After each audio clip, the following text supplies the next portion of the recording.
Hi hello friends, இன்றைக்கி சூப்பரான சுவையில் ஒரு கேக் ரெசிபி தாங்க. எப்படி பண்ணலான்னு பார்க்கலாம் வாங்க. அதுக்கு நான் ஒரு 1/4 கிளாஸ் அளவுக்கு சேமியா எடுத்திருக்கேன். கூடவே ஒரு முட்டை சேர்த்து இது நல்லா மிக்ஸ் பண்ணி விட்டுட்டு அந்த முட்டையில் அந்த சேமியா நல்லா ஊறட்டும். ஒரு 5 மினிட்ஸ் அப்படியே மிக்ஸ் பண்ணி வச்சுருங்க. இது ஊறுற டைமில் ஊறின அப்புறமா 5 மினிட்ஸ் கழித்து இதை நான் ஒரு மிக்ஸி ஜாரில் மாற்றிட்டு இதில் கொஞ்சமாக சுகர், ஒரு 3/4 கிளாஸ் அளவு இல்லைன்னா 1/2 கிளாஸ் அளவுக்கு சுகர் சேர்த்து ஒரு 4 ஏலக்காய் வாசனைக்காக அதையும் சேர்த்து நல்லா மிக்சியில் அரைச்சி எடுத்துருங்க. நைஸாக அரைச்சி எடுத்துருங்க. அரைச்சி எடுத்த அப்புறமா இதை ஒரு பவுலில் மாற்றிட்டு 3/4 கிளாஸ் அளவுக்கு நான் கோதுமை மாவு சேர்த்துருக்கேன். கோதுமை மாவு சேர்த்து நம்ம கையாலே நல்லா பிசைஞ்சு நல்லா சாஃப்டாக வர அளவுக்கு பிசைஞ்சு, சப்பாத்தி மாவு பிசையுமோ இல்லையா அந்த அளவுக்கு பிசையணும். தண்ணி எதுவும் சேர்க்க வேண்டாங்க. நமக்கு தேவைப்பட்டுன்னா கொஞ்சம் கூட மாவு சேர்த்துக்கலாம்.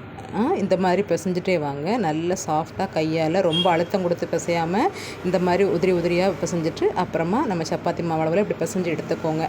அப்புறம் பாருங்கள், இந்த இவ்வளோ சாஃப்டாக வந்தாச்சு. இப்போ நம்ம இதை என்ன பண்ண போகிறோன்னா ஒரு சின்ன சின்ன பாலாக உருட்டி எடுக்க போகிறோம். கையில் எந்த வெடிப்புமே இல்லாத அளவுக்கு நல்லா அழகாக உருட்டி கையால் நம்ம உள்ளங்கையால் படுற மாதிரி நல்லா உருட்டி எடுத்துக்கோங்க. இந்த மாதிரி உருட்டி எடுத்த அப்புறமா நான் ஒரு ஸ்பூன் எடுத்திருக்கேன்.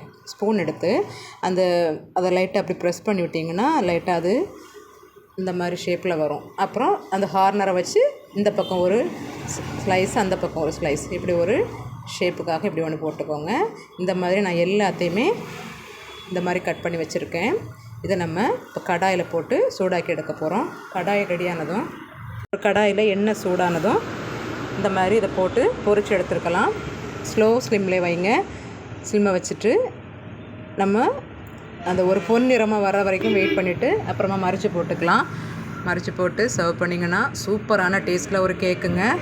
ஈவினிங் டைம் டீ கூட சாப்பிட்றோம். இது ரொம்பவே நல்லாயிருக்கும். பிள்ளைங்களுக்கும் ரொம்ப பிடிக்கும். இது ஹெல்த்தியும் கூட. நம்ம எக்கு சேர்த்துருக்கோம், கோதுமை மாவு சேர்த்துருக்கோம். ரொம்ப டேஸ்ட்டாக இருக்கும். நீங்களும் வீட்டில் ட்ரை பண்ணி பார்த்துட்டு எப்படி இருந்துன்னு எனக்கு கமெண்ட் பண்ணுங்கள்.